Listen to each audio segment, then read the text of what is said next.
ঈদে বাড়ি ফেরা নিয়ে আরো জানাতে রাজধানী সায়দাবাদ বাস টার্মিনাল থেকে আমাদের সাথে যোগ দিচ্ছেন সহকর্মী সুলতানা জাহান মিতু। টার্মিনালে যাত্রীদের চাপ কেমন দেখছেন, কি বলছেন তারা, সড়কে তারা ভোগান্তিতে পড়ছেন কিনা?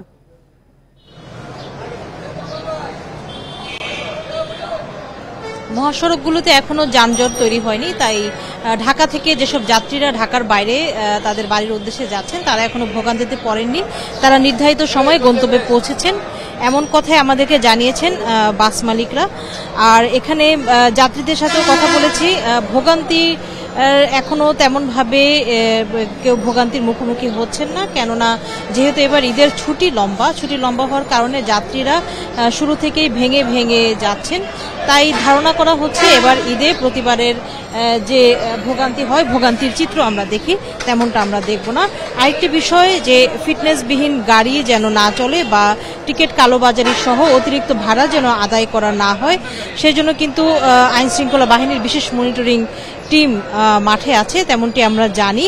এবং ঢাকার প্রবেশ এবং বাহিরের যে 11টি পথ রয়েছে সেই পথগুলোতেও কিন্তু মনিটরিং জোরদার করা হয়েছে। সবকিছু মিলিয়ে ঈদে যাতে ভোগান্তি না হয় সেটি নিয়ে কিন্তু তৎপর সংশ্লিষ্ট প্রশাসন।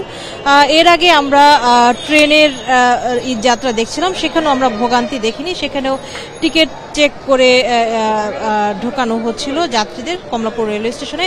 এখানে সায়দাবাদ বাস টার্মিনালে আমরা বিভিন্ন যাত্রীর সাথে কথা বলেছি বা বিভিন্ন কাউন্টারে কথা বলেছি। তারা যেটি জানিয়েছেন যে অন্য বার অগ্রিম টিকিট বিক্রির একটি সংখ্যা থাকলো, এবার সেটি একেবারেই কম। যাত্রীরা যারা আসছেন তারা তাৎক্ষণিকভাবে টিকিট নিয়ে তারা যাত্রা করছেন। আপনি জানেন এই সায়দাবাদ বাস টার্মিনাল থেকে উত্তরবঙ্গ সহ পদ্মা সেতু হওয়ার পর দক্ষিণবঙ্গের উদ্দেশ্যে বিভিন্ন বাস ছেড়ে যায়, তাই এখানে একটি বড় সংখ্যক যাত্রী চাপ তৈরি হয় বা তৈরি হওয়ার মতো একটি পরিস্থিতি হয়।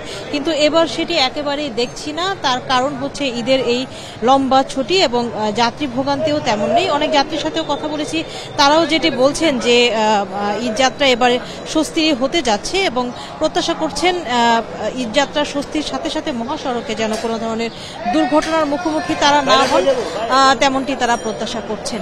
এখন পর্যন্ত টার্মিনাল ছেড়ে যাচ্ছে।